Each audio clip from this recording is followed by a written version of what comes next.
Welcome to the Cognitive Crucible, produced by the Information Professionals Association. Our website is information-professionals.org, where you can find links and information about today's conversation and get access to members-only content. Join John Bicknell and explore all aspects of our generational challenge, cognitive security. The Cognitive Crucible is a forum that presents different perspectives and emerging thought leadership related to the information environment. The opinions expressed by guests are their own and do not necessarily reflect the views of or endorsement by the Information Professionals Association. Hello, this is John Bicknell. Before we begin today's discussion, two very quick notes. First, as I mentioned a couple of times in previous episodes, we will be having an IPA members-only virtual social, and concurrently we will be recording a live podcast episode, and we finally have the date and time set. It will be Wednesday, March the 9th at 6 p.m. East Coast time, 6 p.m. to 7:30 p.m. In order to join this session, you will need to be an IPA member, and there's no better time than now to join IPA, support our mission, and this will be a very special discussion. Mr. Austin Branch will be leading a panel. Some of you may know that Austin is one of the founding board members of the Information Professionals Association, and he will be leading a panel discussion which will be reviewing the agenda and the topics of interest for the upcoming Phoenix Challenge Conference, which will be held at the last week of April 2021. And we will have a link in the show notes for you to register for this event and also to find out more information about the Phoenix Challenge Conference. So put this on your calendars, March the 9th, 6 o'clock to 7:30 p.m. East Coast time for this very special live podcast recording and IPA member social. Also, before we begin today's discussion with Suzanne Spaulding, I have to offer a small apology. During the middle of our recording, the Zoom session blinked out, and unfortunately there are several minutes of audio which are lost forever. But Suzanne still delivers some amazing insights about disinformation, malign influence, and I hope that you get some value out of this discussion nevertheless. My guest today on the Cognitive Crucible is Suzanne Spaulding, who is Senior Advisor for Homeland Security and Director of the Defending Democratic Institutions Project at the Center for Strategic and International Studies. Suzanne has served in a variety of influential national security roles within the intelligence community, the Department of Homeland Security, and within the United States Congress. Likewise, her private sector experience covers a wide range of legal, risk, and security issues. Suzanne Spaulding, welcome to the Cognitive Crucible. Thank you, John. It's great to be here. Looking forward to the conversation. Likewise, and I have to give a shout out first to a previous podcast guest, Greg Treverton, who's a colleague of yours, Suzanne, and just thanks to Greg for connecting us up. So the conversation that I'd like to have with you today will cover disinformation as a vivid national security threat, as well as the creation of the Foreign Malign Influence Center. And I suspect our conversation might drift also into trade-offs between security and privacy, as well as maybe various United States code authorities such as Title 10 versus Title 50 and things of that nature. But before we get into these topics, could we start please by just getting your overview and assessment of our national security landscape? Well, that's a really big question, John, but I will answer it in the relatively narrow context of this podcast, which is with regard to information operations and adversary information operations specifically. I do think most experts today think China probably presents the greatest long-term threat to our economic and national security.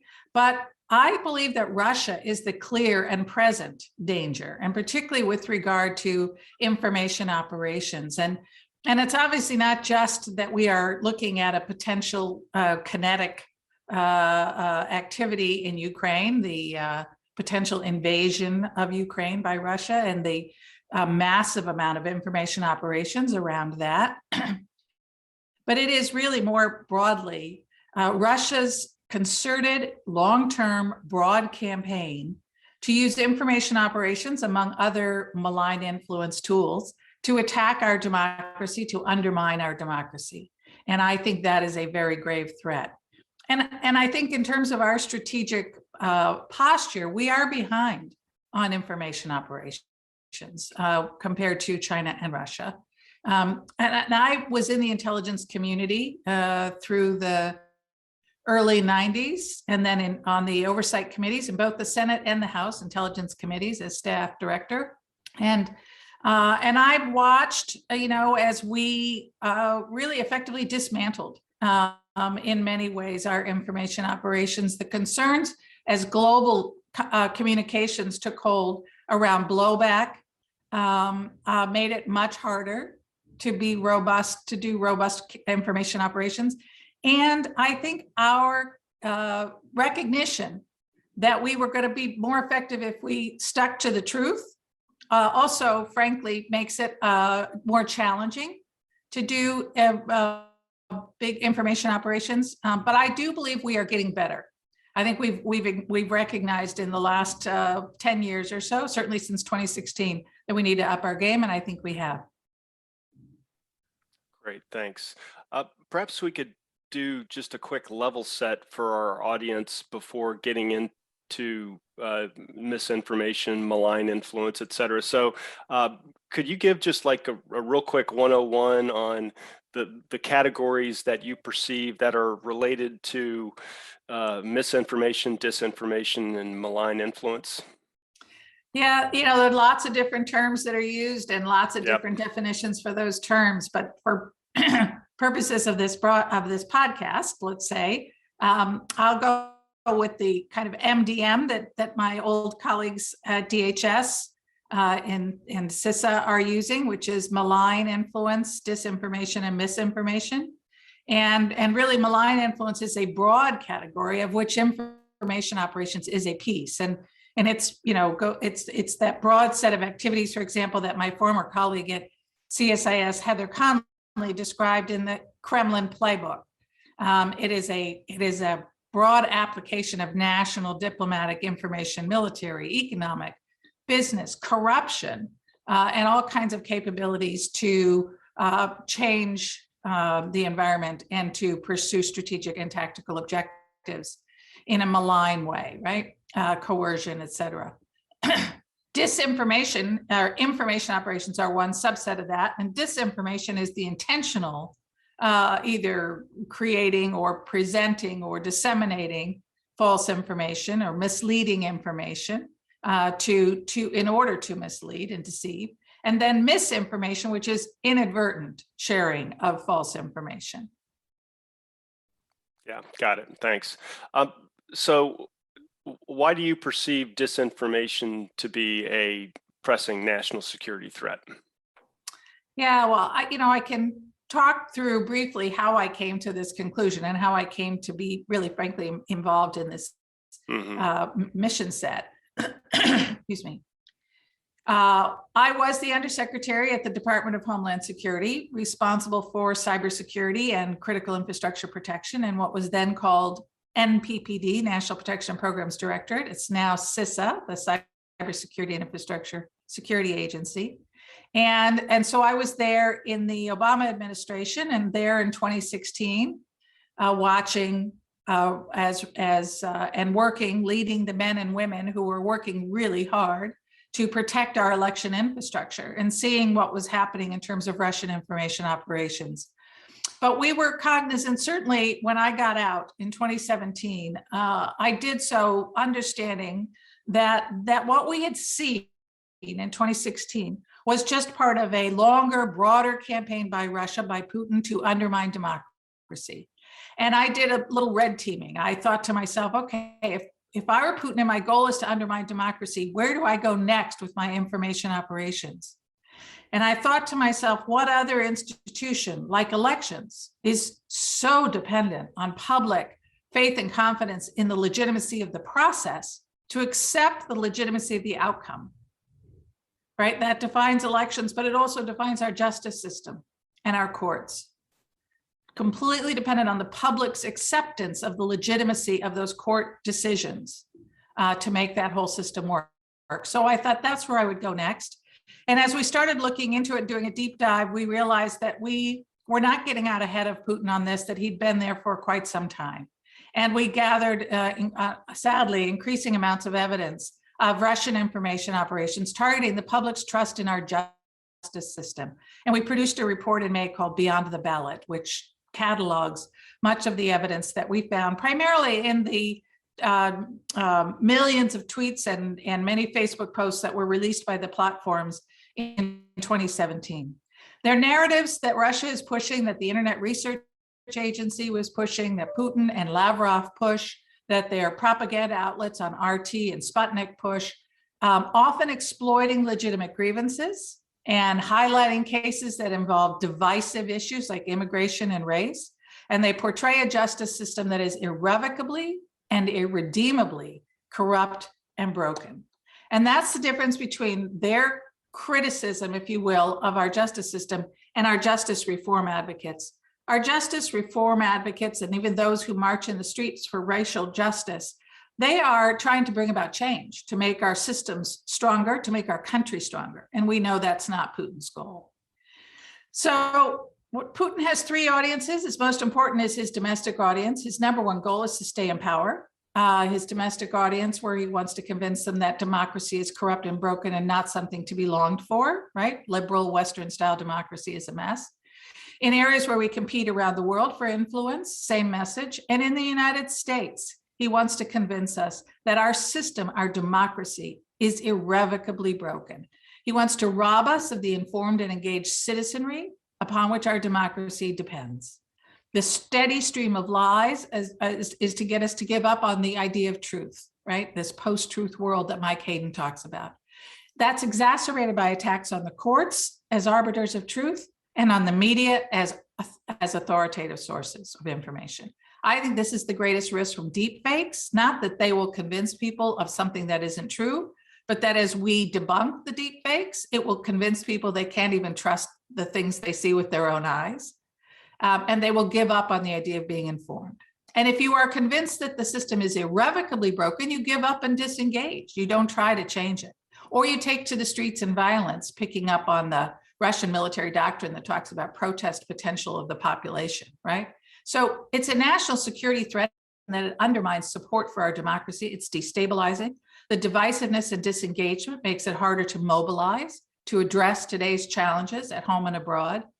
The mistrust of courts threatens the peaceful transition of power. We saw that on January 6th, where people who broke into the Capitol in a violent insurrection ignored over 60 cases that had rejected claims of wide-scale fraud. Mistrust of the legitimacy of elections throws the country into chaos, and adversaries will take advantage of that situation that they helped to create. So those are the primary reasons I believe it is a national security threat. And I'd love to talk with you about one of the most important things we think we can do to counter that. Yeah, wow, you said a lot there. And I should have mentioned at the top, we're recording this, by the way, on February 8th. So there's a lot of news. Russia is front and center in the news right now, as is all the other topics that you mentioned, Suzanne. So that form of influence that you were just placing in context of national security threat, I think you would characterize that as malign influence. Absolutely. It is a foreign malign influence. It is absolutely. And it is being, the pages from the Kremlin playbook are being picked up by other countries. China, which has had a different kind of information operation playbook, if you will, and certainly different kinds of objectives, I see increasingly looking at what Russia's doing and the impact they're having and figuring out that, they have some interest, obviously, in undermining the appeal of democracy as well and undermining the legitimacy of our justice system. And so they've begun to do some of those things as well. I'd love to get your thoughts about some things that we can do to counter these threats in just a few moments. So if we could put a pin in that for just a moment, maybe I could ask just a couple of other, forensic questions about characterizing different types of information, disinformation, et cetera. So like, for example, how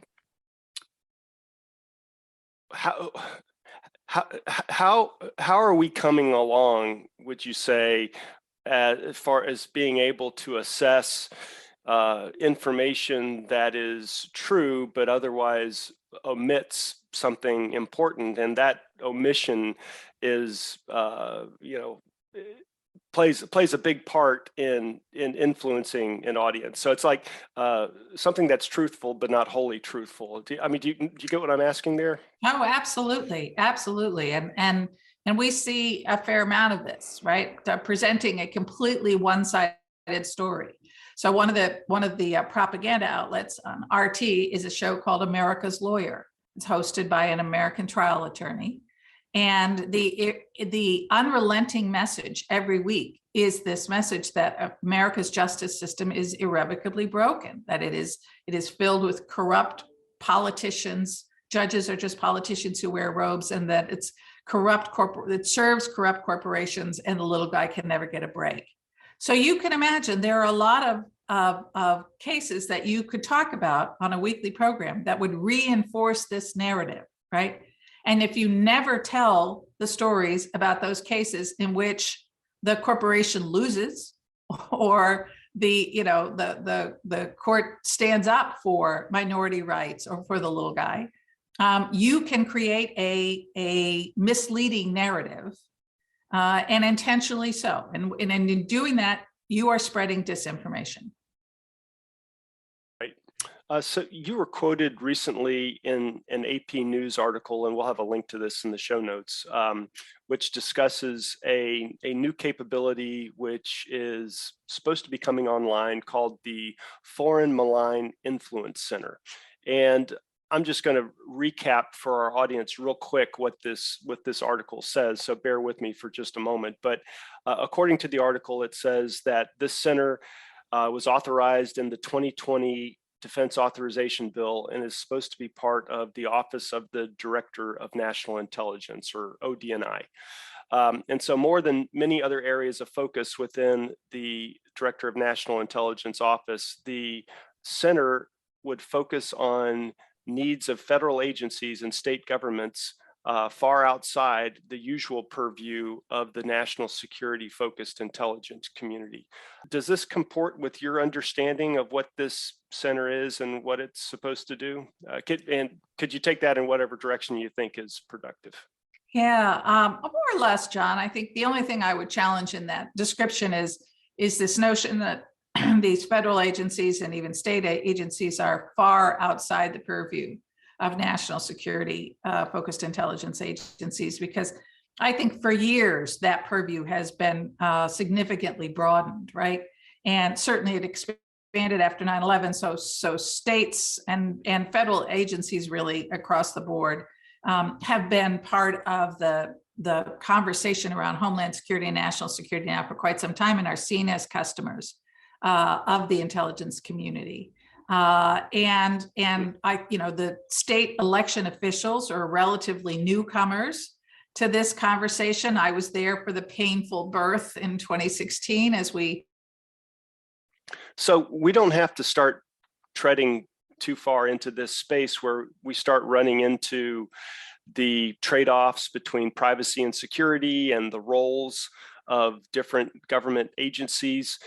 Do you think you could take a moment and give our audience like a quick 101 on some of the authorities at play in our foreign activities, domestic activities, and how a capability that you were describing where the states are involved. How do we untangle all of that so that we keep our liberties intact? Or how do you approach that problem space, which is something that is confronting us right now?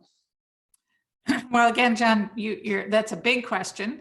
Let me start by just sort of our shorthand for the authorities that apply to the different communities that will have roles here, right? So big role for FBI, law enforcement. That's typically found in the United States Code, Title 18. So our compilation of laws, there's different titles. Title 18 is law enforcement. Title 50 is generally the intelligence community, so our CIA, NSA, and others in our intelligence, foreign intelligence community typically.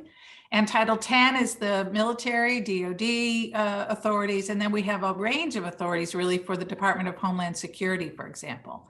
So those are probably the key buckets, and we do have traditionally a set of authorities that applies outside the United States. You might think of that as our foreign intelligence authorities and authorities that apply inside the United States, particularly with regard to domestic law enforcement.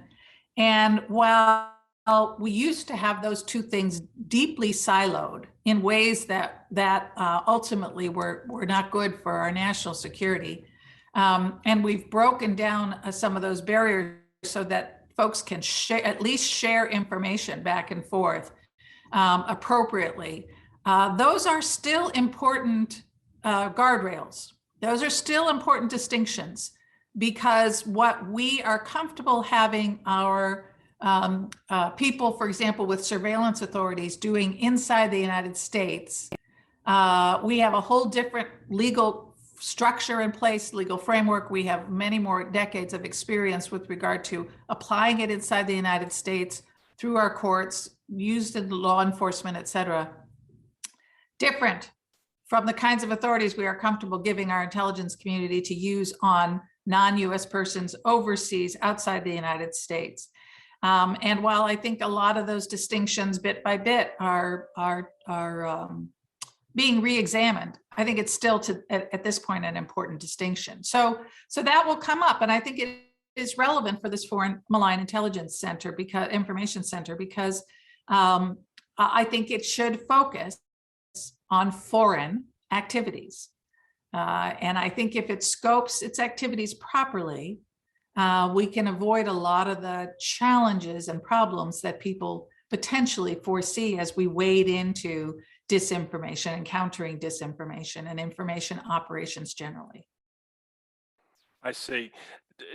Do you have any thoughts about another nation that may be working in this space, like any kind of like an exemplar or any lessons learned that we can pick from any of our allies who might be handling this kind of thing better than we are? Well, there are lots of, actually, there are a number of places, particularly in Europe and those countries closest to Russia, and those that have borne the brunt of Russian disinformation operations, such as Estonia and Georgia. They all have some best practices, some things they are doing that we can learn from. Sweden recently created a new government agency, the Swedish Psychological Defense Agency. Yes, It's a really interesting government agency dedicated to fighting disinformation, particularly from adversary nations.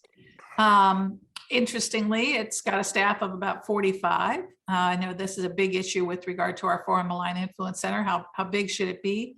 Sweden's a lot smaller than the United States, so for them, 45 is actually probably a lot. But it is going to work with folks on the outside, and it's going to try to identify, analyze, and respond to inappropriate influences, is the term that they use, as well as other misleading information.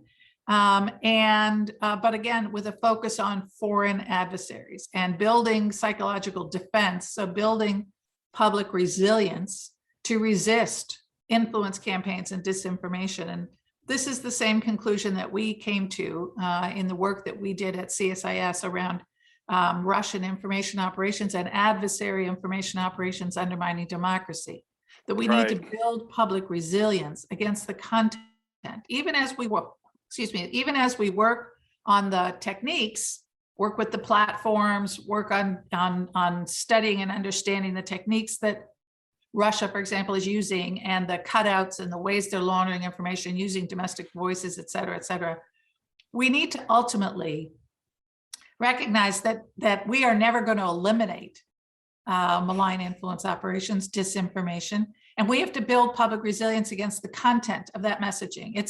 It's looking at our adversaries' objective, not just their techniques, right? Same thing we have to do in cybersecurity.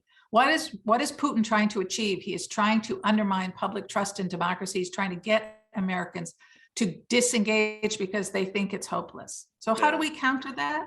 And I believe the most important way is by reinvigorating civics education in our country. We have decades-long neglect of civics in our country. In the 2018, the most recent National Assessment of Educational Progress, only 1/4 of 8th graders were proficient in civics, understanding the basics of our country, how it's set up, right? What are the 3 branches? How many branches do we have? What are they? What are they supposed to do? And most importantly to me, what is the role of the individual in this we the people a government of, by, and for the people? How do we become empowered to be agents of change? Because that's the promise of democracy, is that movement toward a more perfect union, not its current perfection. So I think if we could reinvigorate that across all ages, K through 12 and adults, that's what we're working on now at CSIS, we'd go a long way to building public resilience against a message that says there's nothing you can do. Right? Not just that democracy has got flaws and needs to be changed, but that it's irrevocably broken. We could build some resilience against that messaging. Right. Well, talent management, and I guess maybe we could call what you're saying even talent cultivation, is a common theme in this forum. But this is the first time we've talked about, like all the way down to the, grade school level, which is really appropriate. I've done a little bit of thinking about having a podcast topic around this kind of a notion. And, this is not a political podcast, but it's sometimes difficult to talk about these kinds of things without running smack dab into the culture war.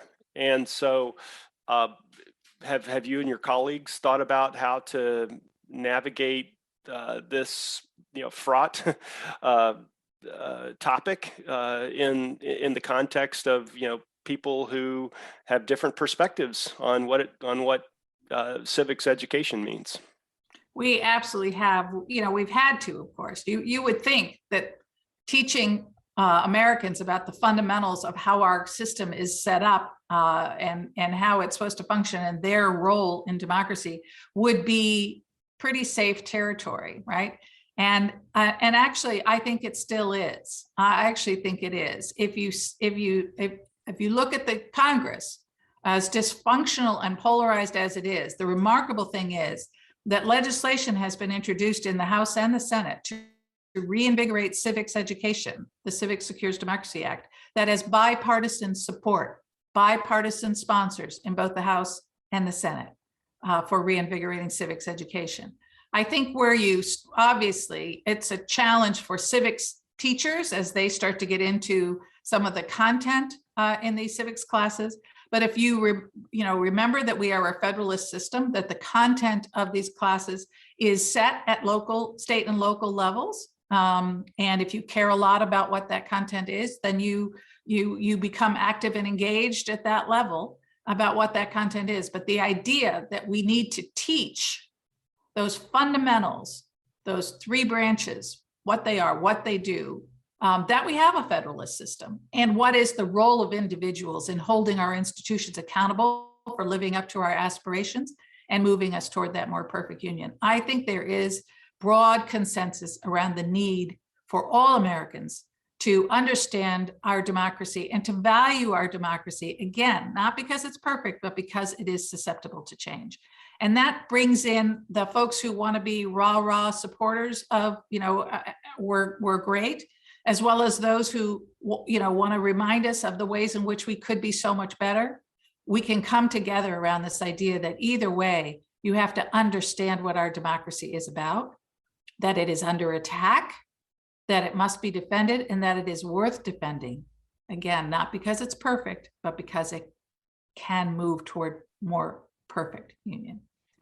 Yeah, that's a dynamite perspective, Suzanne. Yeah, something about acknowledging that there's American aspirations, and there'll always be aspirations because America is 300 plus million people with different goals and backgrounds and incentives woven into us. And so it's not going to be perfect, but some kind of a foundation seems appropriate in order Right. to help manage this. Yeah.